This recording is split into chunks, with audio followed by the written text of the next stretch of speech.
હવામાન વિભાગની આગાહીને લઈને ગુજરાતની અંદર સર્વત્ર વરસાદનો માહોલ જોવા મળ્યો હતો। ત્યારે અનેક નદી નાળા છલકાયા હતા, તો ક્યાંક ડેમ ઓવરફ્લો થયા હતા। ત્યારે તમને આહલાદક કરી દે તેવા દ્રશ્યો એક ધોધના આવ્યા છે। પહેલા તો આ દ્રશ્ય જોઈ લો।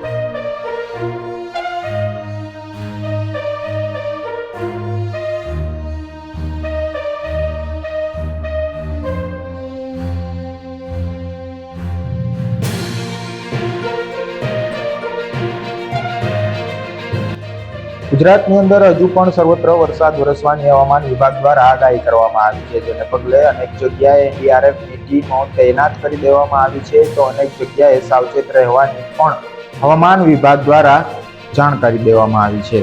જો આ જ પ્રકારના અનેક સમાચાર અને લાઈવ અપડેટો તમને પસંદ આવતા હોય તો પંચાયત ટીવી ન્યૂઝને લાઇક, શેર અને ખાસ તો સબસ્ક્રાઇબ કરવાનું ભૂલશો નહીં।